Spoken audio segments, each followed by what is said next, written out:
Welcome, everyone. These are our agenda topics for tonight. We're done a little bit of the welcome. Our main presenters today is going to be Bill and Sarah. As we go through our presentation, we're going to work on knowing about our virtual learning assistive technology website that we have to support you. We're going to look at how to navigate, how assistive technology can be used at home, and what support you can get. And then we're going to go through and take your questions. So please feel free as you have questions to put those in the chat so that we would be able to address them at the end of the session. On the top right corner of our slides is the bit.ly to our slide presentation as well as to the website, and those also we placed in the chat periodically for you to be able to click on and hopefully get to our site as well a little bit later, even if you're not able to do it right now. So Bill and Sarah, I'm going to let you guys take over. Okay, great. Thank you, Alice. Just kind of in terms of introductions, and I'll let Sarah say something as well. I think, Sarah and I have worked together really closely on this topic in the past as a principal of one of our schools with students with more significant disabilities, a real advocate for assistive technology. I've, worked in assistive technology for about 20 years. It's really an important piece when students are receiving instruction in the building. One of the things that became really clear as soon as we had to move to more remote support in the spring and distance learning to start the fall is we knew we needed to figure out a way to get more assistive technology into the home and figure out how to support families and caregivers on implementing this at home. We were able to secure a large amount of additional funding to buy some more equipment and to help planning for how we can better structure supports so that parents can learn more about assistive technology that they might have greater availability of in the home right now, and how to implement that and how to help teachers implement it as well. So we want to share today some of the overview of the resources that are on a website that we developed for parents, talk a little bit about the way that we're helping our staff to help parents and families to integrate this into the home, and to hear a little bit about how this is looking and feeling for families with assistive technology in the home. Our investment has included, over 2,000 pieces of additional pieces of assistive technology, which has been gone out to schools and into homes. Over 200,000 seats in different licenses that we've added to try to make learning more accessible for all of our students with disabilities, but especially for our students who have more significant support needs. So, for me, this is something that I'm really passionate about and really feel is very important, both now during distance learning, but our hope is that we're establishing some supports at home that will continue even when we go back into school buildings. So, Sarah, anything you want to say for this piece? I would just agree with you, Bill. This is definitely an area of passion and of interest to myself as well. The students that we serve at Longview have complex needs. They need support for communication. They need support motorically to be able to access daily living and just for overall quality of life. And assistive technology provides really powerful tools to help our students not only access instruction, but really, again, to improve the overall quality of life. And with the additional assistive technology and the resources that we're going to share today and beyond, I'm definitely seeing at Longview, and I know across Montgomery County, we're working as better partners with our families in increasing skills that maybe we didn't talk about before the COVID crisis, but now we're really talking about how our students can use assistive technology in the home to increase overall independence, and that's very exciting. Agreed. I agree completely. go to the next slide. Oh, go ahead. Go ahead, Alice. To kind of kick us off, sorry. If you could put in the chat how you feel you're doing right now with virtual learning at home, like how are your students doing? That would also help guide what kind of topics we want to talk about, as well as what we have presented. So if everybody who's participating today could just put a quick note in the chat about how you're feeling, that would kind of help us as well.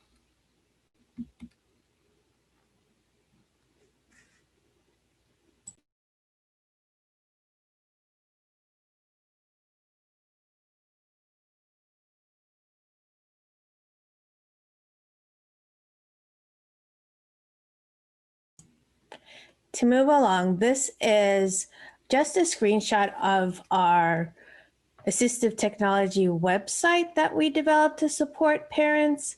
We're hoping that this site will increase awareness of what tools are possible.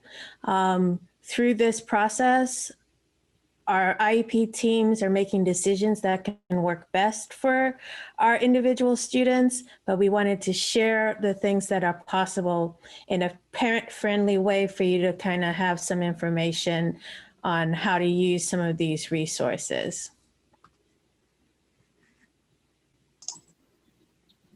Great. And I would add, I think one of the things we hope for you as parents and caregivers participating tonight, that if you have some specific questions, some of those we'll respond to in the presentation, and others we'll respond to by trying to connect you with resources to answer your questions or to get more support for you or your school teams on topics that come up.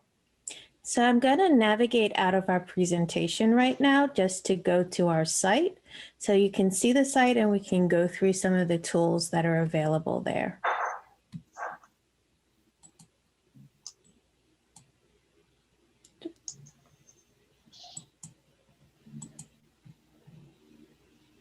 So this is our Assistive Technology website. And you will notice on our homepage that we have an overview of what this site aims to address, as well as a quick little video here of how to navigate, but also we're going to go through that right now as well. The first thing you'll see on our site is that you can get a better understanding of how our teams are considering AT when they're making decisions. And I'm just going to two ways you can get there. You can click right here and it gives you a quick overview of the different types of AT that are possible. Communication, I saw something in the chat about that. There's hearing, vision needs, learning needs. Someone said something about text to speech in the chat. So those are different tools that we could have, categories that we can have under AT. And then another area in here that's part of our site is training materials for our teachers. And we also post when we have sessions that are coming up for parents. So this is here for today's session.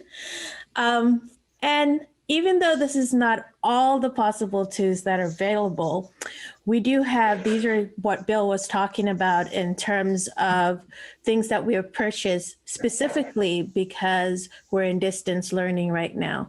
And so we have these little slides right here that you're able to click on to be able to get more information, a quick description about each of them. We have access to websites that teachers could use, website that some of our departments have developed. So our autism department has a whole website to support parents, and the link to that website is right here. And our Interact department has developed a whole website on supporting families as well that gives you more insight into our AAC options that we have. And some of the tools that we have. The way you would navigate this section is we have things divided up into categories. So if I click up here, I'm able to see different categories that I'm supposed to look at to see if that's what I want to have. So the first place that I'm going to go is Chromebook, because all our students have Chromebooks. in some way. And this just gives you a quick synopsis of what that Chromebook looks like. And if I click on Learn More,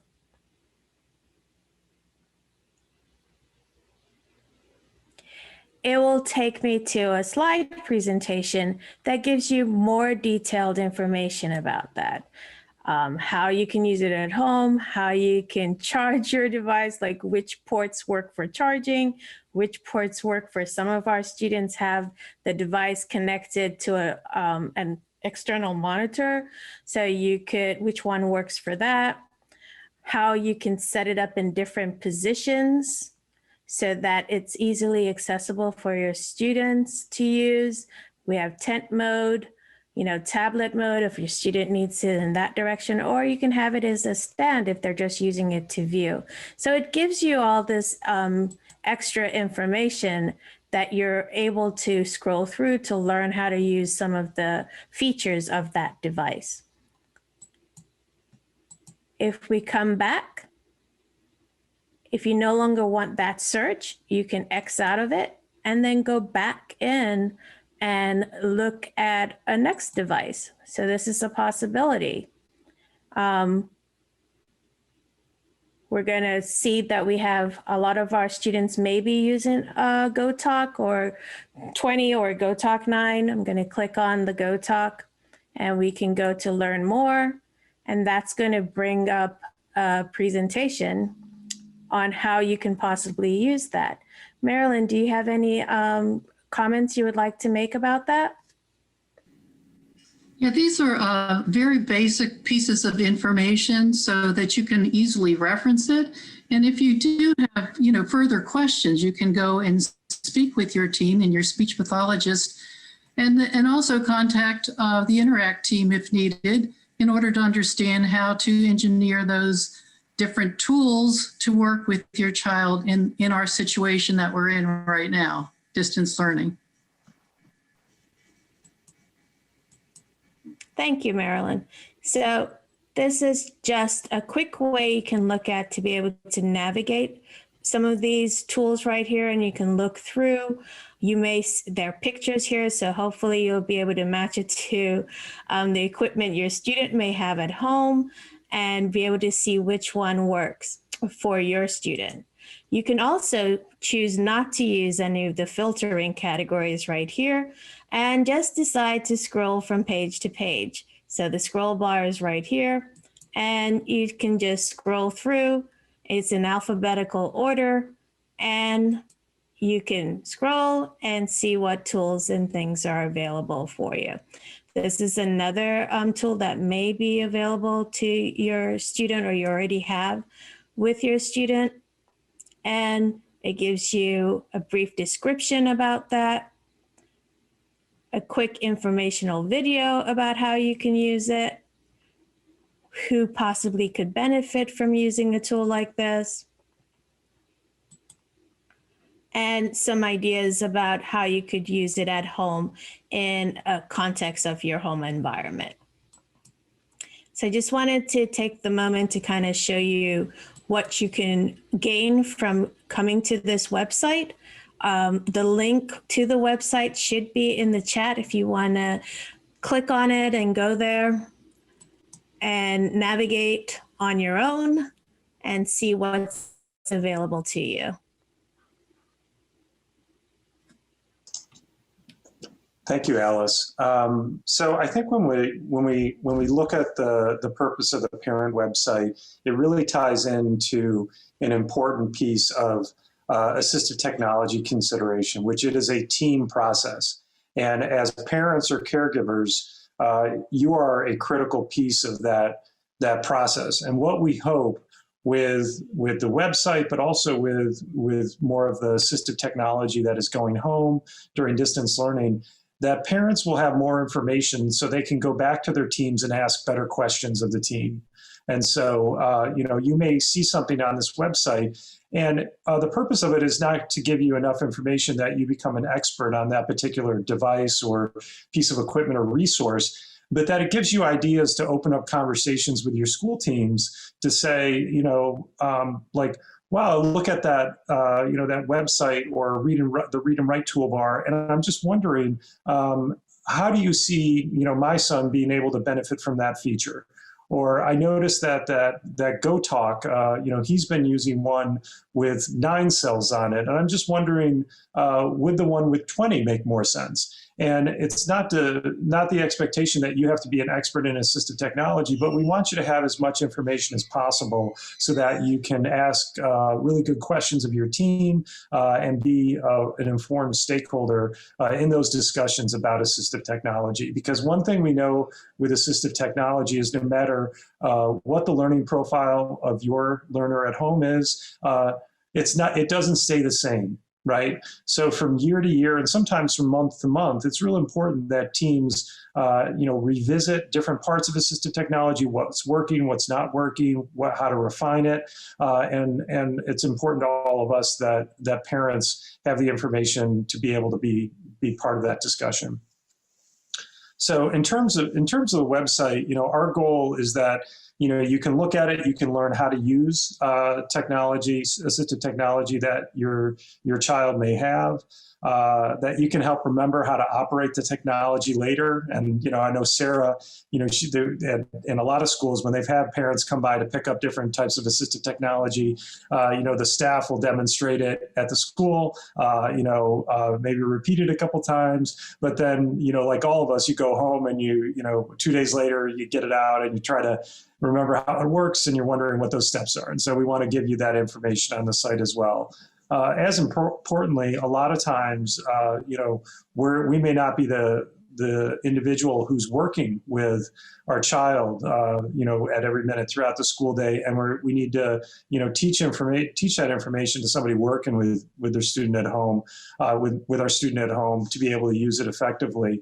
And then finally, just like I was saying, we want all parents to understand that assistive technology consideration is a really important part of every IEP process, and it is a team process. It's not about a specialist making a determination. It really is about a team that might include an assistive technology specialist, having a team process that they think about that. So, Sarah, I'm just wondering if, when you look at how have you seen your families at Longview either use this website or use some of the resources you set home to better learn how to operate new pieces of assistive technology or teach someone else how to use it with their child at home?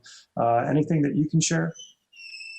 Yeah, I mean, to that point, a lot of our families are dealing with a lot right now, right? We all are, but when you have a child with a disability, it's an additional need. So we have some of the videos have been really helpful in showing maybe some nurses who maybe are working with the child, or grandparents, or maybe even siblings, how to work the various pieces of assistive technology. And all of that is located on the website. And that's been helpful as staff to refer parents and caregivers to that, so that, as you said, Bill, you can see it one time, but sometimes it's really helpful to click on the video, pause it, try it, go back.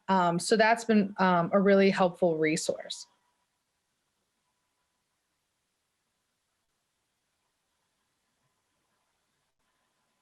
You go to the next slide. Okay.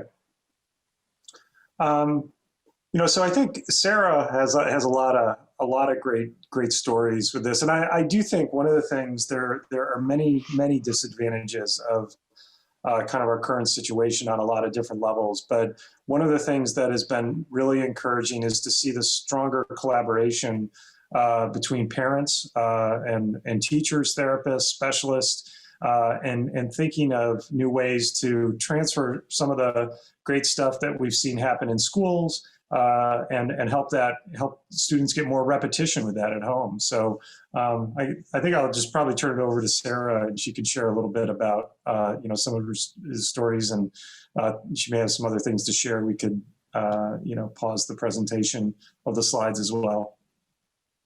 Thanks, Bill. Yeah, I think one thing that really we all can consider now that we are looking a little deeper into assistive technology is not only how can we use assistive technology to support in the academic areas of reading and math, where assistive technology is super helpful and really helps our students be able to demonstrate what they know on a much deeper level, but it's also just a way to help our students be overall more independent.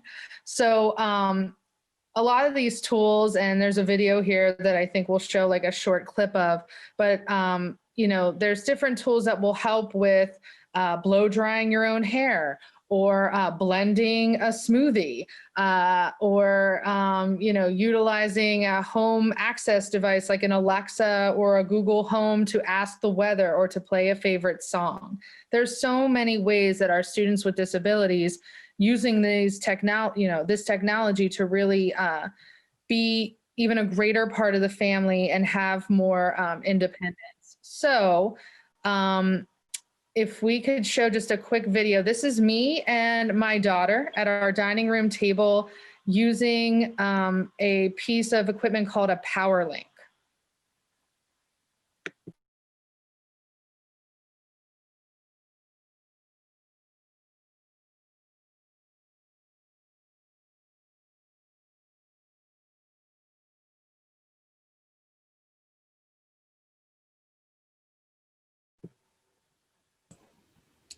Uh-oh, it's kind of slow, huh?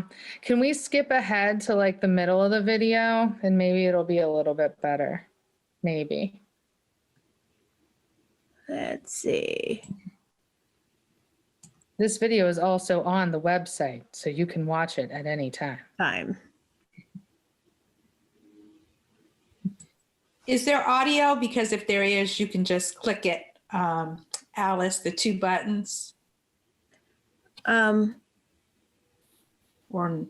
where once you go ahead and click it to show it on Zoom, there should be two buttons for audio.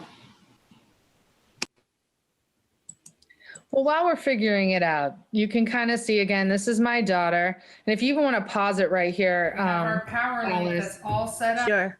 Oh, well, there I am talking. But anyways, you can see that the white device on the table is called a Power Link. That allows children with motoric needs to be able to any piece of electronic equipment. And then there's also a head switch or a modular hose and then a hair dryer.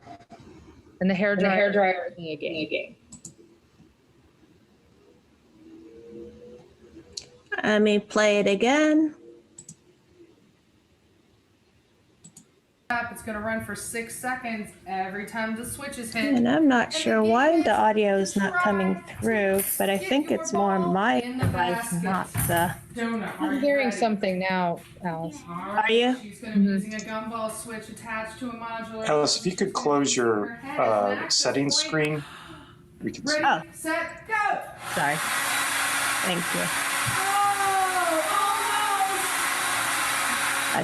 Let's try Let's it see if again. we can make it come through. Yep.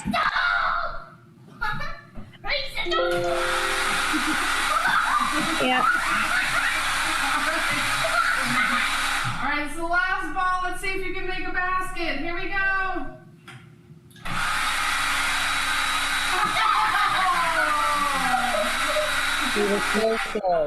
All right, everyone, so that's basketball. You need a hairdryer, Power Link, and a silly little kid. Have fun, bye. So we can pause here, but really, again, the PowerLink is one example of assistive technology. There's lots and lots of ways that you can use different devices to, you know, help your child be as independent as possible. And that's the power of assistive technology. That's why we use it. That's why it exists, is to help our students with disabilities be as independent as possible. And it just provides that edge or that support to do so. So that game, because who doesn't like to play, that assistive technology allowed my daughter to demonstrate a way for kids to play a ridiculous game of basketball, to play a toy, to make a snack, to vacuum. I have a couple of my Longview students now vacuuming in the home because they have this assistive technology to do so. And it provides self-worth, self-esteem. It's very, very powerful. So those are just a couple of examples of how you can use assistive technology in the home. Again, not only to access instruction, which is very important, but to also just contribute to the overall family.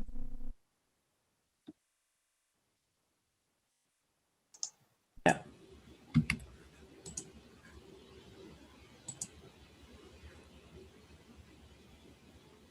So the next slide, there's a Yeah, I think square on it. there you You go. see it? Yeah, I think your dialogue boxes are covering. I'm trying to like great. move up to the side. Get the real estate in. Yep.